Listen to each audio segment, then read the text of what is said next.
హైదరాబాద్ రామగుండం రాజీవ్ రహదారిపై భారీ elevated corridor నిర్మాణానికి భూమి పూజ చేశారు సీఎం రేవంత్ రెడ్డి. కార్ఖానా తిరుమలగిరి మీదుగా సాగే ఈ కారిడార్ ను 11.3 కిలోమీటర్ల పొడవు 6 లేన్ల వెడల్పుతో నిర్మిస్తారు. ఇది పూర్తయితే ఈ మార్గంలో ట్రాఫిక్ కష్టాలు తీరనున్నాయి. రక్షణ శాఖ నుంచి అనుమతి లభించగానే వారం రోజుల వ్యవధిలోనే ఎలివేటెడ్ కారిడార్ల నిర్మాణానికి శ్రీకారం చుట్టబోతున్నారు సీఎం రేవంత్.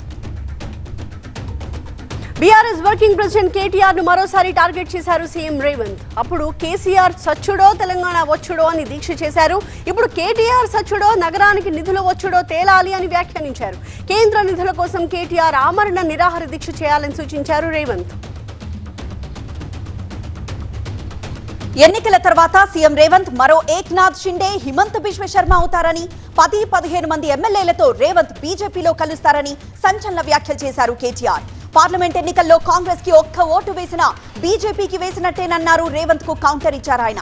సీఎం పక్కన మానవ బాంబులున్నాయన్నారు కేటీఆర్.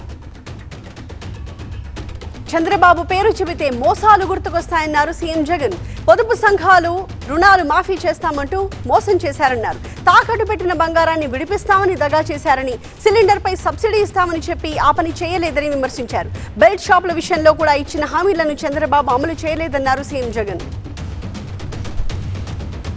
అనకాపల్లి పర్యటనలో వైఎస్ఆర్ చేయూత పథకం ద్వారా 4వ విడత నిధులను బటన్ నొక్కి లబ్ధిదారులకు విడుదల చేశారు సీఎం జగన్. రాష్ట్ర వ్యాప్తంగా 45 నుంచి 60 ఏళ్ల మధ్య వయసు గల 26,98,931 మంది ఎస్సీ, ఎస్టీ, బీసీ, మైనార్టీ మహిళలు ఈ పథకం కింద 18,750 రూపాయల చొప్పున నగదు అందుకున్నారు. వివిధ కార్పొరేషన్ల ద్వారా ఒక్కో లబ్ధిదారునికి 4 విడతల్లో మొత్తం 75,000 రూపాయల చొప్పున అందిస్తోంది ప్రభుత్వం. గవర్నర్ కోటా ఎమ్మెల్సీల నియామకంపై హైకోర్టు కీలక ఆదేశాలు జారీ చేసింది. దాసోజు శ్రవణ్, కూర సత్యనారాయణ ఎన్నికను గవర్నర్ పునః పరిశీలించాలని హైకోర్టు ఆదేశించింది. గతంలో కోదండరాం, అమీర్ అలీ ఖాన్ ని నియమిస్తూ ప్రభుత్వం ఇచ్చిన గజెట్ ని హైకోర్టు కొట్టేసింది. కేబినెట్ నిర్ణయానికి గవర్నర్ కట్టుబడి ఉండాలని, కొత్తగా ఎమ్మెల్సీల నియామకం చేపట్టాలని ఆదేశించింది. దాసోజు శ్రవణ్, కూర సత్యనారాయణ నియామకాన్ని కొట్టివేసే అధికారం గవర్నర్ కు లేదన్న హైకోర్టు కేబినెట్ కి తిప్పి పంపాలి తప్ప తిరస్కరించకూడదని సూచించింది. టీడీపీ అధినేత చంద్రబాబు ఇవాళ సాయంత్రం 4 గంటలకు హైదరాబాద్ నుంచి ఢిల్లీ వెళ్లనున్నారు. తన పర్యటనలో భాగంగా ఆయన బీజేపీ అధిష్టానం పెద్దలను కలిసే అవకాశం ఉంది. ఈ భేటీలో ఇరు పార్టీల మధ్య పొత్తులు, ఎన్డీఏలో చేరిక, సీట్ల సర్దుబాటుపై స్పష్టత వస్తుందంటున్నారు టీడీపీ నేతలు. ఇప్పటికే ప్రకటించిన స్థానాలు కాకుండా మిగిలిన స్థానాల్లో పోటీపై అవగాహనకు వస్తున్నాయి టీడీపీ, జనసేన. ఉభయ గోదావరి జిల్లాల్లో జనసేన 11 చోట్ల పోటీ చేసే అవకాశం ఉండగా ఉమ్మడి కృష్ణా జిల్లాలోని అవనిగడ్డ, విజయవాడ వెస్ట్ ఆ పార్టీకి కేటాయించబోతున్నారు. రైల్వే కోడూరు, రాజంపేట సీట్లపై ఇంకా చర్చ కొనసాగుతోంది. రాజాం, ఉమ్మడి విశాఖ, ప్రకాశం జిల్లాలో 1, మదనపల్లి, తిరుపతి జనసేనకు దాదాపుగా ఖరైనట్టుగా తెలుస్తోంది. అనంతపురం అర్బన్ నుంచి జనసేన పోటీ చేసే అవకాశం ఉంది. గుంటూరు జిల్లా తెనాలిలో జనసేన టీడీపీ ఆత్మీయ సమ్మేళనం జరిగింది. రాబోయే ఎన్నికల్లో ఉమ్మడి పార్టీలు నిలబెట్టిన అభ్యర్థుల్ని గెలిపించాలని కోరారు నేతలు. జనసేన పీఏసీ చైర్మన్ నాదెండ్ల మనోహర్, మాజీ మంత్రి ఆలపాటి రాజేంద్ర ప్రసాద్లు ఈ సమావేశానికి హాజరై మాట్లాడారు. బటన్లు నొక్కుతూ సంక్షేమం చేస్తున్నామని వైసీపీ ప్రభుత్వం చెబుతున్న పిట్ట కథలు విని ప్రజలు విసిగెత్తిపోయారన్నారు నాదెండ్ల మనోహర్. వైసీపీ విముక్త ఆంధ్రప్రదేశ్ కోసం కృషి చేద్దామన్నారు ఆలపాటి రాజా. తిరుపతి అసెంబ్లీ టికెట్ కోసం టీడీపీ, జనసేనలో పోటీ పెరిగింది. చిత్తూరు ఎమ్మెల్యే అరణి శ్రీనివాసులు కూడా ఇక్కడ పోటీకి ప్రయత్నిస్తున్నారు. వైసీపీకి రాజీనామా చేసిన ఎమ్మెల్యే అరణి ఇవాళ జనసేనలో చేరారు. అచ్చెన్నాయుడుతో తిరుపతి టీడీపీ ఇన్ఛార్జ్ మాజీ MLA Sugunamma, Tirupati parliament TDP అధ్యక్షుడు నరసింహ యాదవ్ సమావేశం కానుండగా మరోవైపు పవన్ కళ్యాణ్తో ఆ పార్టీ నేతలు భేటీ కానున్నారు. సీనియర్ నేత ముద్రగడ పద్మనాభం వైసీపీలో చేరిక ఖాయమైపోయింది. కాకినాడ జిల్లా కిర్లంపూడిలోని ముద్రగడ నివాసానికి వెళ్లారు వైసీపీ ముఖ్య నేతలు. ఎంపీ మిథున్ రెడ్డి, పిల్లి బోస్, ఎంపీ వంగా గీత, కాకినాడ పరిధిలోని వైసీపీ ఎమ్మెల్యేలు ముద్రగడ ఇంటికి వెళ్లి మాట్లాడారు. ముద్రగడను పార్టీలోకి రావాల్సిందిగా నేతలు ఆహ్వానించారు. తెలంగాణ బీజేపీ నేతల్లో రెండో జాబితా టెన్షన్ పట్టుకుంది. పెండింగ్ లో పెట్టిన స్థానాలకు భారీగా పోటీ ఉంది. పెద్దపల్లి సీటు కోసం కిషన్ రెడ్డిని కలిశారు మిట్టపల్లి సురేందర్. అదే సీటు కావాలని బండి సంజయ్ అనుచరుడు ఎస్ కుమార్ తమ వంతు ప్రయత్నాలు చేస్తున్నారు. మహబూబ్ నగర్ సీటు కోసం డీకే అరుణ, జితేందర్ రెడ్డి మధ్య టఫ్ ఫైట్ నడుస్తోంది. నల్లగొండ స్థానాన్ని బీఆర్ఎస్ మాజీ ఎమ్మెల్యేకి కేటాయిస్తారని ప్రచారం జరుగుతూ ఉండగా మెదక్ సీటు కోసం రఘునందన్, అంజిరెడ్డి, ఆలే భాస్కర్ పోటీ పడుతున్నారు. అధికారమే రాజకీయ పార్టీల అంతిమ లక్ష్యమన్నారు టీడీపీ ఏపీ అధ్యక్షుడు అచ్చెన్నాయుడు. కలిసి పోటీ చేసినా ఒంటరిగా పోటీ చేసినా ఇదే తీరులో పార్టీలుంటాయన్నారు. వైసీపీ పాలన నుంచి బయటపడేసేందుకు జనసేనతో పొత్తు అన్నారు. ఈ నెల 17న చిలకలూరుపేటలో భారీ బహిరంగ సభ ఏర్పాటు చేస్తున్నట్లు ప్రకటించారు అచ్చెన్నాయుడు. మేనిఫెస్టోతో పాటు భవిష్యత్ కార్యాచరణ ప్రకటిస్తామన్నారు. జనసేన కార్యకర్తల ఇళ్లపై దాడిని ఖండించారు అచ్చెన్నాయుడు. ఏపీసీసీ అధ్యక్షురాలు వైఎస్ షర్మిల ఒక్కసారిగా ఎమోషనల్ అయ్యారు. ప్రత్యేక హోదా విషయంలో ఏపీకి అన్యాయం జరిగిందంటూ కన్నీరు పెట్టుకున్నారు.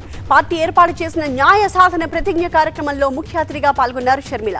హోదా విషయంలో అన్ని పార్టీలు ఏపీని మోసం చేశాయని ఆవేదన వ్యక్తం చేశారు. మహిళా కమిషన్ చైర్పర్సన్ పదవికి వాసిరెడ్డి పద్మ రాజీనామా చేశారు. రాజీనామా లేఖను సీఎం జగన్ కిచ్చారు పద్మ. వచ్చే ఎన్నికల్లో తనకు లేదా తన భర్తకు టికెట్ ఇవ్వాలని గతంలోనే సీఎం జగన్ ను కోరారు వాసిరెడ్డి పద్మ. టికెట్ విషయంలో ఎలాంటి నిర్ణయం తీసుకోలేదు హైకమాండ్. ఈలోపే పార్టీ కార్యక్రమాల్లో యాక్టివ్ అవుతానంటూ వాసిరెడ్డి పద్మ తన పదవికి రాజీనామా చేశారు. తనపై వచ్చిన విమర్శలకు గట్టిగా కౌంటర్ ఇచ్చారు YCP rebel MLA Kotamreddy Sridhar Reddy. Vijayasai Reddy Nellore జిల్లా పర్యటన అట్టర్ ఫ్లాప్ అయిందన్నారు కోటంరెడ్డి. 8 ఏళ్లుగా రాజ్యసభ సభ్యులుగా ఉన్న విజయసాయిరెడ్డి ప్రజలకు ఏం చేశారని ప్రశ్నించారు. కేంద్రంలో పరపతి ఉందని చెప్పే మీరు నెల్లూరుకు ఏం నిధులు తెచ్చారని క్వశ్చన్ చేశారు. కేసీఆర్ కి మహారాష్ట్ర బీఆర్ఎస్ నేతలు లేఖ రాశారు. లోక్సభ ఎన్నికల్లో పోటీ చేయాలో వద్దో వారం రోజుల్లో తేల్చి చెప్పాలని ఆ లేఖలో కోరారు. నాందేడ్లో జరిగిన మహారాష్ట్ర బీఆర్ఎస్ కోఆర్డినేటర్ల సమావేశానికి మాజీ ఎమ్మెల్యేలు, మాజీ ఎంపీలు, సీనియర్లు హాజరయ్యారు. వచ్చే ఎన్నికల్లో ఎలా వ్యవహరించాలో చెప్పాలని కోరారు నేతలు. అధినేత మాటకు కట్టుబడి ఉంటామని చెప్పారు మహారాష్ట్ర నేతలు. శేరిలింగంపల్లిలో బీఆర్ఎస్ నేత శ్రీనివాస్ యాదవ్ అరెస్ట్ అయ్యారు. భూమి విషయంలో ఓనర్ను బెదిరించారనే ఆరోపణలున్నాయి. 5 కోట్లు ఇవ్వకపోతే చంపేస్తానని బెదిరించినట్టు ఆధారాలు సేకరించారు పోలీసులు. దీంతో మాధాపూర్ పోలీసుల్ని ఆశ్రయించాడు బాధితుడు. ఎమ్మెల్యే అరకపూడి గాంధీ ప్రధాన అనుచరుడు శ్రీనివాస్. మల్కజ్గిరి ఎమ్మెల్యే మర్రి రాజశేఖర్ రెడ్డికి షాక్ తగిలింది. దుండికల్లోని రాజశేఖర్ రెడ్డికి చెందిన ఎంఎల్ఆర్ఐటి కాలేజ్ భవనాలను కూల్చివేశారు. చిన్నదామర చెరువును కబ్జా చేసి అక్రమ నిర్మాణాలు చేపట్టారని ఫిర్యాదు చేశారు. కలెక్టర్ ఆదేశాలతో అక్రమ నిర్మాణాలను కూల్చివేశారు. ఈ సందర్భంగా అధికారులకు వ్యతిరేకంగా విద్యార్థులు, సిబ్బంది నినాదాలు చేశారు. జియో 3తో ఉద్యోగాల్లో ఆడబిడ్డలకు అన్యాయం జరుగుతోందని ఆరోపించారు ఎమ్మెల్సీ కవిత. ఈ జియో 3ని కాంగ్రెస్ ప్రభుత్వం తక్షణమే వెనక్కి తీసుకోవాలని డిమాండ్ చేశారు ఆమె. గత ప్రభుత్వ హయాంలో ఇచ్చిన ఉద్యోగాలను తామే 3 నెలల్లో 30,000 జాబ్స్ ఇచ్చినట్టు సీఎం రేవంత్ రెడ్డి చెప్పడం హాస్యాస్పదంగా ఉందని ఎద్దేవా చేశారు కవిత. తాము అధికారంలోకి వచ్చాకే పెండింగ్ ప్రాజెక్టులను రన్నింగ్ లోకి తెచ్చామన్నారు మాజీ మంత్రి హరీష్ రావు. తమ అభివృద్ధితో పాలమూరు వలసలు వెనక్కి వచ్చారన్నారు. 2014 ముందు పాలమూరు పరిస్థితి ఏంటి, ఇప్పటి పరిస్థితి ఏంటో తెలుసుకోవాలన్నారు. 2014 కంటే ముందు దేశంలో ఎక్కువ వలసలున్న జిల్లా పాలమూరుగా ఉండేదన్నారు హరీష్ రావు. కాంగ్రెస్ పార్టీలో కట్అవుట్లు కలకలం రేపుతున్నాయి. మల్కాజ్గిరి పార్లమెంట్ అభ్యర్థి రేసులో ఉన్న సినీ నటుడు అల్లు అర్జున్ మామ కంచర్ల చంద్రశేఖర్ రెడ్డి కీసరగుట్టకొస్తున్న క్రమంలో భారీగా కటౌట్లు ఏర్పాటు చేశారు. స్థానిక నాయకుల్ని పక్కన పెట్టి కొత్త వారికి ప్రాధాన్యత ఇవ్వొద్దని కీసరలో కాంగ్రెస్ నేతలు డిమాండ్ చేస్తున్నారు. ఈలోపే చంద్రశేఖర్ రెడ్డి కటౌట్లను చింపేశారు గుర్తు తెలియని వ్యక్తులు. తాను త్వరలోనే కాంగ్రెస్ పార్టీలో జాయిన్ అవుతానని ప్రకటించారు మాజీ ఎమ్మెల్యే కోనేరు కోనప్ప. బీఆర్ఎస్ లో జరుగుతున్న పరిణామాలు బాధ కలిగించాయని, వ్యక్తిగతంగా తిట్టిన వ్యక్తితో పొత్తులు పెట్టుకుంటున్నారని ఆవేదన వ్యక్తం చేశారు. పార్టీని రాజకీయంగా దెబ్బకొట్టాలని చూసిన వ్యక్తులను ఎలా కలుస్తారని ప్రశ్నించారు. తనను ఓడగొట్టాలని చాలా శక్తులు పనిచేశాయన్నారు కోనప్ప. లోక్సభ అభ్యర్థుల ఎంపికపై బీజేపీ అధిష్టానం కసరత్తు చేస్తోంది. పలు రాష్ట్రాల కోర్ గ్రూప్ నేతలతో వరుసగా సమావేశాలు నిర్వహిస్తోంది. ఇందులో భాగంగా 150 పేర్లతో రెండో జాబితాని విడుదల చేసే అవకాశం ఉంది. ఇప్పటికే తొలి జాబితాలో 195 పేర్లను ప్రకటించింది బీజేపీ. రాజస్థాన్లోని మిగిలిన 8 స్థానాలపై చర్చ జరుగుతోంది.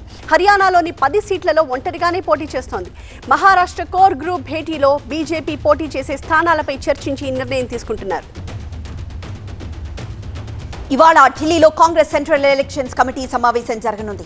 సిఈసి సభ్యులతో పాటు తెలంగాణ నుండి CM Revanth Reddy, deputy CM Bhatti Vikramarka, మంత్రి ఉత్తమ్ హాజరవుతారు. పార్లమెంట్ అభ్యర్థుల ఎంపికపై తుది నిర్ణయం తీసుకోనుంది సిఈసి.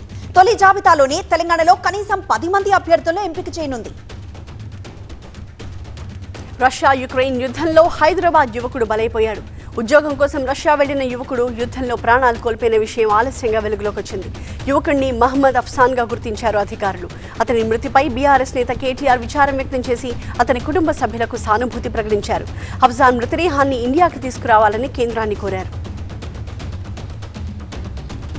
జమ్మూ కశ్మీర్లో పర్యటించిన ప్రధాని మోదీ 6,400 రూపాయల విలువైన 53 ప్రాజెక్టులను జాతికి అంకితం చేశారు. ఈ కార్యక్రమంలో భాగంగా వికసిత్ భారత్ వికసిత్ జమ్మూ కశ్మీర్ పేరిట స్థానిక యువతతో ముఖాముఖి నిర్వహించారు ప్రధాని. ఆర్టికల్ 370 ఉన్నప్పుడు కొన్ని కుటుంబాలు మాత్రమే లబ్ధి పొందాయని, గత 70 ఏళ్లలో లభించని ఉపాధి ఇప్పుడు ఎలా లభిస్తుందో ఆలోచించాలన్నారు. మోదీ గ్యారంటీ ఇస్తే గ్యారంటీగా అమలే అన్నారు ప్రధాని. కోల్కతా హైకోర్టు న్యాయమూర్తి పదవికి రాజీనామా చేసిన అభిజిత్ గంగోపాధ్యాయ బీజేపీలో చేరారు. తన ప్రధాన లక్ష్యం బెంగాల్ నుండి అవినీతి ప్రభుత్వాన్ని తొలగించడమే అన్నారాయన. ఇందుకోసం ఈ లోక్సభ ఎన్నికల్లో పునాది వేస్తామని తెలిపారు. బీజేపీ ఏ బాధ్యత ఇచ్చినా స్వీకరిస్తానని తెలిపారు. కోల్కతాలో జరిగిన ఈ కార్యక్రమంలో అభిజిత్ ను బీజేపీ రాష్ట్ర అధ్యక్షుడు సుకాంత మజుందార్, అసెంబ్లీలో విపక్ష నేత సువేందు అధికారి పార్టీలోకి ఆహ్వానించారు. తమిళనాడులో ఓ టోల్ ప్లాజా తొలగింపు కోసం 15 ఏళ్లుగా తిరుమంగళం ప్రజలు పోరాటం సాగిస్తున్నారు. అయినా నేటికి టోల్ ప్లాజా తొలగించకపోవడంతో ఉద్యమాన్ని ఉధృతం చేశారు. టోల్ ప్లాజా ఎత్తివేత డిమాండ్తో పార్లమెంట్ ఎన్నికలను బహిష్కరించేందుకు సిద్ధమయ్యారు. నియోజకవర్గ వ్యాప్తంగా పోలింగ్ బహిష్కరించాలని పిలుపునిస్తూ పోస్టర్లు అంటించారు. ఆ నియోజకవర్గ ప్రజల నిర్ణయం రాష్ట్ర వ్యాప్తంగా హాట్ టాపిక్ గా మారింది. బెంగళూరులో తాగునీటి కొరత తీవ్రమైంది. జనం ఆందోళనకు సిద్ధం కావడంతో CM Siddaramaiah, deputy CM DK Shivakumar అధికారులతో అత్యవసరంగా భేటీ అయ్యారు. తాగునీటి కొరతను తీర్చడానికి బోర్ల కోసం తక్షణమే 70 కోట్ల నిధులను విడుదల చేశారు. అప్పటి వరకు ట్యాంకర్ల ద్వారా నీరు సరఫరా చేయాలని అధికారులను ఆదేశించారు. రాష్ట్రంలో 7,000 గ్రామాల్లో తాగునీటి కొరత ఉన్నట్టుగా అంచనా వేశారు. ఈ సంఖ్య త్వరలోనే 1000కి పెరిగే అవకాశం ఉందని చెబుతున్నారు. పుదుచ్చేరిలో 4 ఏళ్ల చిన్నారి హత్య ప్రకంపనలు పుట్టిస్తోంది. చిన్నారి మృతికి నిరసనగా స్థానికులు ఇప్పటికే ధర్నాలు, నిరసనలు తెలిపారు. నిందితులను పట్టుకుని కఠినంగా శిక్షించాలని డిమాండ్ చేస్తూ రేపు పుదుచ్చేరి బంద్కు పిలుపునిచ్చాయి ప్రతిపక్షాలు. ఇదే సమయంలో చిన్నారి కుటుంబాన్ని పరామర్శించేందుకు వచ్చిన గవర్నర్ తమిళిసైని స్థానికులు అడ్డుకున్నారు. నిందితుల కోసం ప్రత్యేక బలగాలు గాలిస్తున్నట్లు హామీ ఇవ్వడంతో కాస్త శాంతించారు. కేరళ ఎర్నాకుళంలో దారుణం జరిగింది. ములంతుర్తి ప్రాంతంలో మట్టి గడ్డలు పడి 3 వలస కూలీలు చనిపోయారు. నిర్మాణంలో ఉన్న ఒక భవనంలో పనిచేస్తూ ఉండగా ప్రమాదం జరిగినట్టు చెప్పారు మంత్రి శివకుట్టి. ఈ ఘటనపై విచారణకు ఆదేశించామన్నారు. జిల్లా కలెక్టర్తో విచారణ జరిపి బాధ్యులపై కఠిన చర్యలు తీసుకుంటామన్నారు. డెడ్ బాడీలను వారి సొంత గ్రామాలకు తరలించామని చెప్పారు. ముఖ్యమంత్రి ఏక్నాథ్ షిండే ముంబై కోస్టల్ రోడ్ పనుల పురోగతిని సమీక్షించారు. ముంబై సెంట్రల్ పార్క్ చుట్టూ 320 ఎకరాల్లో నిర్మిస్తున్న ఈ ప్రాజెక్ట్ పనులను అక్కడి అధికారులను అడిగి తెలుసుకున్నారు. త్వరలో పూర్తవుతున్న ఈ ప్రాజెక్ట్ ద్వారా ముంబైలో కొంతమేర ట్రాఫిక్ రద్దీ తగ్గుతుందని చెబుతున్నారు.